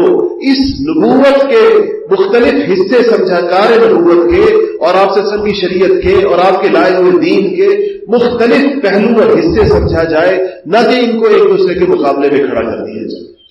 کتنی بدقسمتی ہوگی اس امت کی کہ دین کا کام ایک ہی دین ہو، اور یا جیسے کسی انسانی جسم ہو، انسان کا ایک ہاتھ اگر اس کے دوسرے ہاتھ سے لڑنا شروع کر دے تو نقصان کس کا ہے؟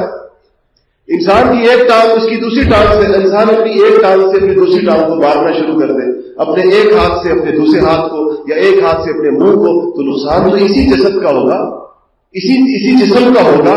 تو یہ امت کو بھی تو رسول اللہ صلی اللہ علیہ وسلم نے کہا جسد واحد فرمایا کہ یہ جسد ہے انسانی کی ساری، اور یہ سارے دین کے شعبے، اس کے ہاتھ پاؤں، اس کے اعضاء ہیں، ان سارے شعبوں کو ایک دوسرے کا ممد و معاون ہونا چاہیے، ان سارے شعبوں کو ایک دوسرے کے ساتھ تعاون کرنے والا، ایک دوسرے خود سے دوسرے کو بہتر سمجھنے والا، دوسرے سے خود سے زن کرنے والا، نہ کہ تقابلی انداز میں اس کو پیش کیا جائے۔ کوئی بندہ ذکر کی مجلس ذکر کا کہیں خانقاہوں میں بیٹھ کر اللہ اللہ کر رہا ہے تو دوسرا اس سے کہے کہ یہ کام تو اصل نہیں ہے، اصل کام تو تبلیغ کرنا ہے۔ کوئی آدمی تبلیغ کر رہا ہے تو دوسرا اس سے کہے کہ یہ تو کوئی کام نہیں جو تم کر رہے ہو، اصل کام تو مدرسوں میں پڑھنا ہے، جو مدرسے میں پڑھ رہا ہے اس کو جا کر کہا جائے یہ تو کوئی کام نہیں ہے، اصل کام تو جہاد کرنا ہے، تو جو جہاد کر رہا ہے اس سے کہا جائے کہ یہ تو کوئی کام ہی نہیں ہے، اصل کام تو جو ہے وہ سنت کے مطابق پانی پی لو تو بھی شہادت مل جاتی ہے۔ تو اگر اس طریقے کے ساتھ ہم نے اگر دین کی یہ تشریح ہم نے کی اور اس طریقے سے دین کو لوگوں کے سامنے پیش کیا تو آپ سوچیں نتیجے کے اندر وہ سارا خلفشار ہوگا جو آج ہمارے معاشرے کے اندر نظر آ رہا ہے۔ یہ جو معاشرے میں جو خلفشار ہے اس کے طبی اسباب آپ دیکھیں، ان چاروں باتوں پہ غور فرمائیں، چاروں باتوں سے پتہ چلتا ہے کہ یہ اختلاف کا سوتا کہاں سے ٹوٹا تھا، شروع کہاں سے ہوئی تھی بات جو آج بڑی ہی نظر آ رہی ہے۔ بات شروع بعض اوقات چھوٹے پیمانوں سے ہوتی ہے، بڑھ جاتی ہے، اس سے طبقات ایک دوسرے سے الگ مستقل مکاتب فکر وجود کے اندر آ جاتے ہیں۔ اس لیے اس محنت کا ایک اہم ترین جز یہ بھی ہے کہ تمام دینی محنتوں کو ایک دوسرے کے ساتھ شیر و شکر کیا جائے اور دلوں کے اندر ایک سفارت یہ کیفیت ایک سفارتکارانہ اور سیاسی مزاج کے تحت ملنا جلنا ہوگا. یہ مقصد نہیں ہمارا کہ وہ جو سیاستدان ایک دوسرے کے ساتھ صرف نہیں، دل کے اندر اہل حق کے سارے کاموں کے لیے دل کے اندر ایک عظمت کا احساس رکھا جائے، دل سے تسلیم کیا جائے کہ یہ کام اللہ جل شانہ سے لے رہے، جو خیر کے کام ہے، جو اہل حق جہاں جہاں جس شکل کے اندر جس دور کے تحت کر رہے ہیں، اور ان کو وہاں مربوط کیا جائے. اور اس پر الحمدللہ یہ بات ہوتی تھی. آج آپ کا جو یہ مجمع یہاں بیٹھا ہوا ہے وہ اس کا سب سے بڑا عملی مظہر ہے. اس مجمع کے اندر اللہ تعالیٰ کے فضل و کرم سے اور اللہ جل شانہ کی مدد و نصرت کے ساتھ جتنے پاکستان میں کم سے کم جتنے دینی ازواج اہل حق کے یہاں جتنی شکلیں ہیں دین کی محنت اور کام کرنے کی، اس سب کے لوگ موجود ہیں. الحمدللہ تبلیغ کے احباب موجود ہیں اور بہت بڑی تعداد کے اندر موجود ہیں. پرانے لوگ موجود ہیں. اس کے اندر الحمدللہ جن لوگ اللہ پاک نے اپنے رستے کے اندر جہاد کی توفیق فرمائی وہ لوگ یہاں اس مجمع کے اندر موجود ہیں. اس مجمع کے اندر علماء اور طلبہ کی بہت بڑی تعداد الحمدللہ موجود ہے. اللہ کرنے والوں کی ایک بہت بڑی تعداد یہاں پر موجود ہے. اور ایک اور چیز جو اللہ جل شانہ نے یہاں پر الحمدللہ ایک فضا ایسی رکھی گئی کہ کوئی کام کی طرف بلایا جا رہا ہے. یہ روایتی پیری مریدی نہیں ہے کہ جس میں یہاں آنے کے لیے ضروری ہوگا کہ ہر بندہ کسی ایک ہی پیر سے بیعت ہو. ہم نے تو عجیب منظر دیکھے، پتہ نہیں اور تصوف کی تاریخ میں سے پہلے کبھی ایسے ہوا بھی ہے یا نہیں ہوا، میں نے کم از کم کسی کتاب میں نہیں پڑھا. ہم حضرت کے ساتھ سفر میں ہوتے ہیں مدینہ شریف میں اور مکہ مکرمہ کے اندر، حضرت تشریف فرما ہے اور حضرت کے دائیں بائیں ان کے خلفاء بیٹھے ہوئے جڑے ہوئے اور حضرت کے خلفاء لوگوں کو بیعت کر رہے ہیں اور حضرت درمیان میں بیٹھے ہوئے. یہ میرے خیال میں یہ تصوف کی تاریخ کے اندر شاید آج سے پہلے ایسے ہو، کیونکہ تصوف تو ایک خاص قسم کی مرکزیت کا خود تقاضا کرتا ہے. ہمیں بھی نہیں سمجھ آتی تھی. میں نے کتنے سال حضرت کے ساتھ یہ ضد کی، میں نے کہا حضرت ہماری بیعت کی مرکزیت نہیں متاثر ہونی چاہیے، ہماری بیعت ایک ہی جگہ ہونی چاہیے. اور ہم سب لوگوں نے اپنی دکانیں کھولنی ہے، اس کو بند کریں اور ایک ہی جگہ ہماری بیعت ہو. کئی سال میں نے یہ حضرت سے کہا، حضرت نے کبھی نہیں مانا. جو اس پر جو ارشاد فرمایا بڑی طویل بات ہے اور شاید اس مجمع میں سارے لوگوں کی سزا بھی نہ ہوگی، میں پوری بات کروں لیکن اس کا مجھے جواب ارشاد فرمایا، اس سے مجھے ساری بات سمجھ کے اندر آئی. یہ کیا ترتیب ہے اس کے اندر، کیوں حضرت اپنے ساتھیوں کو جگہ جگہ جا حضرت کے سامنے، یعنی یہ تو تصوف کے اندر تو بڑی گستاخی سمجھی جائے کہ شیخ بیٹھا ہوا ہے اور خلیفہ بیعت کر رہے ہیں لوگوں کو. آپ لوگوں میں جو لوگ سلوک کا مزاج جانتے ہیں وہ اس کی حساسیت کا اندازہ لگا سکتے ہیں کتنا حساس مسئلہ ہے. اور وہ ہم لوگ کے یہاں یہ مناظر صبح و شام ہوتے ہیں. وہ ہمارے ساتھی ہمارے ساتھ آئے تو حضرت نے میں نے کہا آپ سے بیعت کرنے کے لیے آئے، تو اس نے کہا میں نہیں کروں گا بیعت. تو اس کے بعد جو ہے وہ مجھے کہا مجھے تو کلمات نہیں آتے بیعت کہنے کا، تم ہاتھ پکڑو کلمات میں کہلواتا ہوں. تو میں نے ہاتھ پکڑا ہوا تھا، کلمات حضرت کہلوا رہے تھے. بعد میں ان سے پوچھے تھے کہ ہم کس سے بیعت ہوئے، تو میں نے کہا بس یہاں کسی کو نہیں پتا کون کہ ہم سارے ایک دوسرے سے بیعت ہیں. میں تو رستے میں واپسی میں سفر میں سے پوچھے تھے کہ یہ بیعت تو ہو گئی لیکن یہ ہم ہوئے کس سے ہیں، کہتے کہ ہاتھ ایک نے پکڑا ہوا ہے، کلمات کوئی اور کہہ رہا ہے، نظام کچھ اور ہے. تو یہ چیز آپ کو یہ میں اس کو حضرت کی اللہ جل شانہ قبول فرمائیے، میں اس کو تصوف کی اجتہادی شان سمجھتا ہوں. اور اس دور کے اندر اب یہاں پر اگر وہ ہوتا آپ لوگ اندازہ لگاتے کہ جتنے پاکستان کے اجلہ مشائخ ہیں سب کے اہل تعلق بیٹھے ہیں، خلفاء بیٹھے ہوئے سب کے اوقات لگاتے ہیں یہاں پر آ کر اور الحمدللہ اپنے ہی مشائخ سے وابستہ رہتے ہیں. ہماری تلقین ہی ان کو یہی ہے کہ آپ یہاں یہ کام ہے اجتماعی پوری امت کے لیے، یہ کسی ایک سلسلے کا کام نہیں ہے، یہ کسی سلسلے کے بھی ایک شاخ کا کام نہیں ہے. وہ حضرت فرماتے ہیں کہ شاخوں کے وقت گزرنے کے ساتھ ساتھ ایک نئے نام کا اضافہ ہوتا ہے. پہلے چشتیہ ہوتا ہے، پھر اس کے اندر سامریہ، پھر اس کے اندر ایک اور فلانا، پھر اس میں امدادیہ بھی لگا دیں، پھر رشیدیہ بھی لگا دیں، پھر آگے خلیلیہ بھی لگا دیں، پھر اس کے بعد کرتے کرتے کرتے ہمیں حضرت کی تقریر تم لوگوں نے اس کام کو ایسا نہیں بنانا کہ تم اس کو ایک مختاریہ بنا کر ایک اور اس کو چھوٹی سی اس کے اندر بن گئی. اس کام کو پوری امت کی سطح کے اوپر کھولے رکھنا ہے. یہ حضرت کی تلقین اپنے سارے خلفاء اور مجاہدین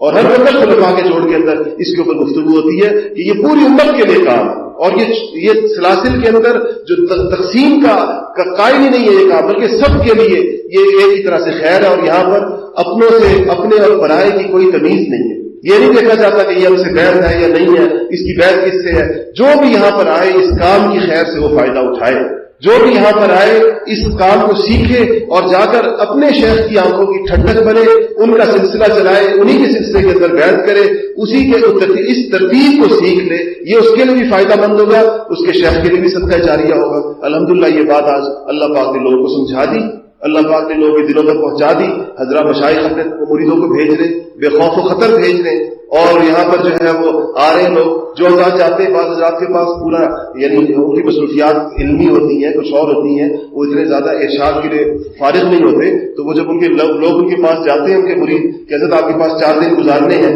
آپ کے پاس آیا ہوں, تو وہ کہتے ہیں جاؤ یہ 4 دن کربوغا شریف میں گزارو. تو یہ جو اس کی فضا اور ماحول بنی ہے میرے بھائی اور دوستو, یہ ہمارے دل کے اندر کیسے اترے گی, اس کا فائدہ ہمیں کس طرح ہوگا, وہ اس وقت ہوگا جب میں نے جو حضرات نہیں آئے تھے جمعے کو, میں نے 2 چیزیں آپ سے عرض کی تھی. میں نے کہا کہ 2 کام اگر ہم یہ مجمع کر لیں اور اس کو سمجھ لیں, تو اس سے ہمیں یہ پوری محنت انشاءاللہ اللہ کے فضل و کرم سے سمجھ میں آ جائے گی. پہلی چیز یہ ہے کہ ہم وقت لگائیں بغیر نہیں سمجھ میں آئے گی. یہ بیانات سے سمجھ میں آنے والی چیز نہیں ہے. بہت جتنے زیادہ ساتھی ہوں, آپ دیکھیں گے کہ وقت لگانے کے بعد جو ان کی صلاحیت پیدا ہوتی ہے, اور یہ ساری چیز اندر اتر جاتی ہے. ایک ہے کان سے سننا, ایک ہے دل کے اندر معمولات کی شکل کے اندر اتر جانا, یعنی دل میں اترنا بھی, اور اعضاء و جوارح کا, انسان کے جسم کے آرگنز کا اس کام کے اندر مشغول ہو جانا. اس سے جو اس کی تربیت ہوتی ہے, اس سے جس طریقے سے بنتا ہے. حضرت مولانا مرسل ندوی صاحب فرما رہے تھے نا کہ یہ خانقاہیں انسان سازی کی فیکٹریاں ہیں. جس طرح کہیں پر بیگ بنتے ہیں, کہیں جوتے بنتے ہیں, کہیں پر کپڑے بنتے ہیں, یہاں انسان بنتے ہیں, انسانوں کو بنانے کی جگہ. تو جو وقت لگانے کا مقصد ہے وہ انسان بنانا ہے, اور وہ وقت اس کے لیے اپنے کچھ کاموں کو چھوڑ کر جن مشاغل میں ہم لگے ہوئے ہیں, جن مصروفیات میں لگے ہوئے ہیں, اور سچی بات یہ کہ جن گناہوں کے اندر لگے ہوئے ہیں, جس معصیت کے اندر اس کو چھوڑ کر ہم آئیں اور اس فضا کے اندر وقت گزاریں, اور کچھ اس کا اثر جو ہمارے دل پر ہوگا, اور جو ہماری عادتیں بدلے گی. ہمیں راتوں کو اٹھنے کی عادت ہو, ہمیں رونے دھونے کی عادت ہو, اللہ سے مانگنے کی عادت ہو, دل میں وسعت اور کشادگی پیدا ہو, کینے اور ہمارے دل سے ساری ناراضگیاں اور خفیاں ختم ہو, اور ایک بندے کو حضور صلی اللہ علیہ وسلم کی نسبت کے تعلق سے اس کے لیے محبت ہمارے دل کے اندر پیدا ہو جائے. اس کے لیے وقت لگانا ضروری ہے. اور وہ کم سے کم ہم کہتے ہیں کہ 40 دن ایک ایسی چیز ہے کہ اس سے انسان کو فائدہ پہنچتا ہے. 40 دن لگائے کہیں پر, مسلسل ایک معمولات کے اس میں گزرے, اس سے مجھے یاد آیا حضرت شیخ الاسلام مفتی تقی عثمانی صاحب دام برکاتہم دارالعباد پشاور تشریف لائے تھے. فقید الوصال مجمع تھا, میرے خیال ہے حضرت کی گاڑی میں بیٹھے تھے, کوئی 40 منٹ تک تو حضرت کی گاڑی 35 منٹ تک تو مجمع سے ہی نہیں نکل پا رہی تھی, اور حضرت مسلسل دونوں ہاتھ اٹھائے ہوئے تھے مجمع. تو مجھے بعد میں خیال ہے میں حضرت کے ہاتھ تھک جائیں گے, تو میں نے حضرت کے اس پر تھوڑا دبا کر, میرا مطلب تھا حضرت ہاتھ نیچے کر لیں, اتنی دیر کیسے ہاتھ اٹھائیں گے. میرا کہنے کے مجھے کہتے ہیں مولوی صاحب یہ اللہ اور اس کے رسول کی محبت میں آئے ہوئے لوگ ہیں. کہا کہ یہ جو سارے لوگ ہیں یہ اللہ اور اس کے رسول کی محبت, اس لیے یہ مجمع یہاں پر ہے. اس لیے یہ کی قدردانی تھی. اس مجمع کو وہ سب سے مسافہ نہیں کر سکتے تھے, معاوضہ بھی نہیں کر سکتے, تو ایسا مجمع تھا کہ ہم نے پہلے کبھی دیکھا نہیں. تو وہ اس کو ہاتھ اٹھا کر سب کی محبت کا جواب, اور لوگ یہ حالت تھا گاڑی سے چپکے پڑے. ایک نوجوان, مجھے ابھی تک اس کا اتنا افسوس ہوتا ہے کہ وہ گاڑی کو چپک گیا گاڑی کے ساتھ, اور بہت دیر تک پہلے گاڑی کے ساتھ دوڑتا رہا, پھر گاڑی کو جو پائیدان ہوتا ہے اس پہ کھڑا ہو گیا, پھر وہ کھٹکھٹا رہا تھا. تو اس کے بعد جو ہے وہ اس کو پیچھے والے گارڈ سے کافی دیر کھٹکھٹاتا رہا, انہوں نے دروازہ نہیں کھولا, جو ہے وہ شیشہ نہیں کھولا. تو بعد میں جو ہے وہ بیٹھے تھے, تو میں نے کسی سے پوچھا یہ کیا ٹک ٹک کی آواز آتی, گاڑی کے شیشے کالے تھے, ہمیں رات ہو گئی تھی, واپسی کو نظر نہیں آ رہے. تو گارڈ نے کہا کہ وہ ایک نوجوان تھا, اتنی دیر ساتھ بھاگتا رہا, اور مجھے کہتا کہ شیشہ کو کھول دو. صرف حضرت کو چھونے ہوئے ایک دفعہ, تو انہوں نے حضرت نے ایسا افسوس کہ تم لوگ کھول دیتے شیشہ اس کے لیے, اس کی اتنی محبت تھی تو کھول دیتے شیشہ اس کے لیے. اس کو انہوں نے اتار دیا تھا بیچارے کو, آگے جا کر وہ 0.5 کلومیٹر گاڑی کے ساتھ چمکا رہا. یہ اللہ رسول کے لیے اللہ والوں کے ساتھ لوگوں کی محبت ہوتا ہے. حضرت سے میں نے, ہم دارالایمان پشاور جا رہے تھے, تو میں نے حضرت سے کہا کہ حضرت ہمارا دل چاہتا ہے کہ آپ کاربوغا شریف تشریف لائیں. تو حضرت نے خود بڑی اس کے حساب کہا کہ وہاں ایک نظام الاوقات ہے, اور ہم بھی جاتے ہیں تو بڑا فائدہ ہوتا ہے. صبح 3:30 بجے سے نظام الاوقات چلتا ہے, اور رات عشاء کی نماز تک ایک بندھے ہوئے معمول میں لوگ وقت گزارتے ہیں, اور اس سے لوگوں کو فائدہ ہوتا ہے. تو یہ چاہتا ہے تشریف لائے کہ تشریف آنے کی برکت ہوگی. حضرت کا یہ باغ ہے, تو فرمایا کہ مجھے کہا کہ مولوی صاحب میرا بڑا دل چاہتا ہے کہ میں آؤں, لیکن بیان کرنے کے لیے نہیں, اسی نظام الاوقات کا حصہ بننے کے لیے دل چاہتا ہے کہ کچھ دن میں آؤں اور اسی ترتیب کے مطابق میں وقت گزاروں یہاں پر. میں کہتے کہ اللہ والے کیسے قدردان ہوتے ہیں ماحول کے, ورنہ وہ کتنی اونچی شانوں کے حامل ہے, لیکن فرماتے میں دل چاہتا ہے میں بھی اس ترتیب کے مطابق آ کر کچھ دن یہاں پر گزاروں. ابھی بھی اس اجتماع کے لیے حضرت کا بڑا وہ حضرت تشریف, ہمارے حضرت تشریف لے کے کراچی, تو حاضر ہوئے خدمت میں ان کی تو فرمایا کہ میں تو آپ کا مقروض ہوں, میں نے تو آنا اجتماع پچھلے سال تشریف لانا تھا, طبیعت خراب ہو گئی. تو حضرت نے کہا کہ وہ رابطہ کرے گا. تو مجھے تھوڑی سی رابطے میں تاخیر ہو گئی, تو میں نے حضرت کو فون کیا, میں نے بتایا, میں نے کہا کہ حضرت اجتماع کی تاریخیں بتائی. تو میں تو بڑا پکا ارادہ کیے بیٹھا تھا, لیکن مجھے تو تاریخوں کا پتہ نہیں تھا. تو میں یہ وقت جو ہے ازبکستان یا تاجکستان بستی ایشیا کی کسی ریاست کا نام لیا, کہا کہ وہاں دے چکا ہوں, وہاں کا سارے سفر کے تمام چیزیں بھی طے ہو گئی ہیں, تو وہاں جا رہا ہوں. انشاءاللہ پھر میں کسی اور وقت کے اندر آؤں گا. تو اللہ والے اور اہل علم اس ماحول کی اتنے قدر, انہیں پتا ہے کہ الحمدللہ کہ اس سے لوگوں کو اتنا فائدہ پہنچتا ہے. اس لیے پہلی چیز جس کی میں آپ سے اس سے گزارش کروں گا کہ وقت کا آپ جو ہے طے کریں. یہاں پر آج بیٹھے ہوئے دل میں پختہ نیت کریں. اور کل حضرت نے فرمایا تھا کہ ہمارے یہاں جو ارادہ ہوتا ہے یہ وہ والا ارادہ نہیں ہوتا کہ جو فقط ارادہ کر کے نہ کرنے کا عزم بھی ہوتا. ایک ہے نا کہ زبان سے ارادہ اور دل سے نہ کرنے کا ارادہ, وہ والا نہیں ہوتا. یہاں وہ ارادہ ہوتا ہے جو زبان کی اور دل کی اور نیت کی اور ارادے کی اور حوصلے کی اور عزم کی, ہر چیز کی پکی سچائی کے ساتھ ہوتا ہے. تو ایسی پکی سچائی کے ساتھ چلنے کا ارادہ کون کون کرتا ہے انشاءاللہ؟ ماشاءاللہ جو لوگ رہ گئے ان کے نہیں ارادہ, کچھ تھوڑے سے لوگ رہ گئے. پکا ارادہ, سب کا ارادہ انشاءاللہ چلنے کا انشاءاللہ اللہ تعالی. دوسری چیز یہ ہے کہ میں کہتا ہوں حضرت کی بات کو سمجھنے کے لیے اور اس پیغام کو سمجھنے کے لیے دوسری مؤثر چیز حضرت کی کتابیں ہیں, اس کو ضرور مطالعے میں رکھیں. میں اہل علم سے کہتا ہوں ماشاءاللہ حضرت کی تفسیر کی 3 جلدیں چھپ گئی ہیں. القرآن کی 3 جلدیں سورہ بقرہ پوری ہو گئی ہے. ہمارا جو ہمارے سارے ساتھی جانتے ہیں وہ وظیفہ حیات وہی ہے, جہاں درس دینا ہے, بیان کرنا ہے, درس قرآن مسجد میں ہے, طلبہ کو پڑھانا ہے. اگر زیادہ تفاصیر دیکھنے کا وقت نہ ہو, مطلب ویسے بعض اوقات میرا معمول ہوتا ہے میں 8-9 تفاصیر دیکھتا ہوں, لیکن اگر وقت نہ ہو تو مجھے ایک ایسے لگتا ہے جیسے کیا کرایا کام, ایک خلاصہ میرے لیے بس وہ پڑھ لیا اور اس کو ایک فوراً کام چل جاتا ہے. اسی دل سے حضرت کے لیے دعا نکلتی ہے کہ صرف ہماری اسلام تربیت نہیں, ہماری علمی ضروریات بھی اللہ پاک یہاں سے پوری فرما رہے ہیں, جو ہمیں اپنے مولویانہ کاموں کے لیے جس چیزوں کی ضرورت ہوتی ہے. تو القرآن کی 3 چیزیں چھپ گئی ہیں, حضرات علماء اس کا ضرور مطالعہ فرمائے. عام لوگ بھی کر سکتے ہیں, الحمدللہ اردو کے اندر ہے, بڑی سلیس اردو ہے اور اتر ہے تفاسیر کا گویا کہ. ایسے حضرت کی بہت سی جگہوں پر اپنی رائے بھی ہے, لیکن یہ ہے کہ ماشاءاللہ جو ایک تفسیر کا عمومی فائدہ اکٹھا وہ وہاں پر الحمدللہ موجود ہے. اس طرح باقی کتابیں بھی, تو کتابیں ضرور مطالعے کے اندر رکھیں اور ایمانی صفات کو لے لیں. اسی طرح یہ کتاب الزکات, کتاب الزکات, کتاب الصلاۃ, یہ جو جواہر الاسلام کے سلسلے کی جتنی کتابیں ہیں یہ آپ کو روزمرہ کے مسائل اس سے پڑھ کر آپ کی عبادات ضرور ٹھیک ہو جائے گا. نماز پڑھیں گے مسئلوں کے مطابق پڑھیں گے, طہارت حاصل ہوگی دین کے مطابق ہوگی. اس سے ایک تو کتابوں کے مطالعے کی عادت بنائے. آدھا گھنٹہ الحمدللہ ہم اپنے ساتھیوں کو تلقین کرتے ہیں, ان کی معمولات کا حصہ ہے کہ روزانہ سونے سے پہلے 15 منٹ 20 منٹ آدھا گھنٹہ کسی نہ کسی کتاب کا مطالعہ وہ ضرور کرتے ہیں حضرت کتابوں میں سے, اور ایک کتاب ختم ہوتی ہے تو دوسری شروع کرتے ہیں. اس طریقے کی یہ ان کے باقاعدہ معمولات کا حصہ ہے جس کی ہم ان سے رپورٹ لیتے ہیں باقاعدہ. جو ساتھی آتے ہیں وہاں پر ہمارے جو پڑھتے ہیں, جو عیسائی تعلق والے جتنے بھی ہیں, اس سے کتابوں کے بارے میں یہ خاص طور پر میں آپ کو سنوں گا, اس کا اہتمام فرمائے پڑھنے کا, مطالعہ کرنے کا, اور روزانہ 15 منٹ 20 منٹ اور علماء زیادہ وقت دے سکتے ہیں اس کو دیکھیں. اس سے بھی آپ کو اس پورے کام کا نقشہ انشاءاللہ مختلف جگہوں کے اندر وہ اس پوری کتابوں میں بکھرا ہوا ہے سارا کا سارا, اس سے آپ کو سمجھ میں آئے گا اور وقت لگانے سے سمجھ میں آئے گا. تو انشاءاللہ دونوں کاموں کی آپ نیت کرتے ہیں. آخری بات یہ میں آپ سے عرض کروں اور حضرت کی طرف سے عرض کر رہا ہوں, حضرت کو بہت اس بات کا بہت تھا کہ آپ حضرات دور دور سے آئے, آپ کے اندر ناز و نعمت کے اندر رہنے والے لوگ بھی ہیں, آپ کے اندر حضرات علماء جن کو اللہ پاک نے مخدومیت کے مقامات پر فائز کیا ہے, اہل خدمت ان کو دیے ہوئے, وہ حضرات بھی ہیں. اور یہاں پر ہم آپ کے لیے جو آپ کے شاعر شان بندوبست تھا, جیسے آپ کی خدمت ہونی چاہیے تھی, وہ ہم نہیں کر سکے آپ کی. یہ اس علاقہ آپ کو پتہ ہے جس طرح یہاں پر صورتحال ہے, یہاں پانی نہیں ہے, یہاں بجلی نہیں ہے, یہاں پر گیس نہیں ہے, اور یہاں پر باقی مسائل. اللہ کی محبت میں آپ سارے لوگ آئے, آپ اللہ کے مہمان تھے اور اللہ کے رسول کے مہمان تھے. آپ کو بہت حق ہے ہمارے اوپر, اتنا حق ہے کہ ہم جتنا بھی کر لیں تو ہم آپ کا حق نہیں ادا کر سکتے. اس میں ہم سے جو کمی کوتاہی آپ کی خدمت کے اندر ہوئی, اور جن کو کسی کو بستر نہیں ملا, کسی کو چھت نہیں ملی, کسی کو فرش نہیں ملا,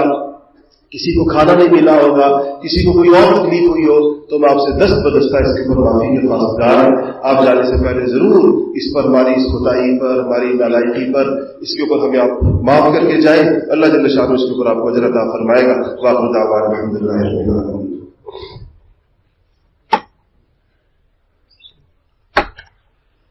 21, 22 اور 23 نومبر کو انشاءاللہ دارالایمان پشاور کا اجتماع ہے, اس کے بعد اجتماع کا پورا ایک سلسلہ ہوگا 21, 22 اور 23 نومبر کو. تو اس کے بدھ کا جمعہ, بدھ, جمعرات اور جمعہ, تو جتنے ساتھی ہیں پورے صوبے کے ساتھی, خاص طور پر یہ پشاور میں جو ہمارا اجتماع ہوتا ہے یہ پورے صوبے کا اجتماع ہوتا ہے, اس لیے کوشش کریں کہ پورے ساتھی اپنے تیار کر کے, اور باقی بھی جو قرب و جوار والے ہیں, پشاور اسلام آباد سے بھی قریب ہے, اٹک سے بھی قریب ہے, یہ سارے علاقے اس کے قرب و جوار ہیں, تو سارے کے سارے حضرات پشاور اجتماع میں شرکت کی بھرپور کوشش کروں.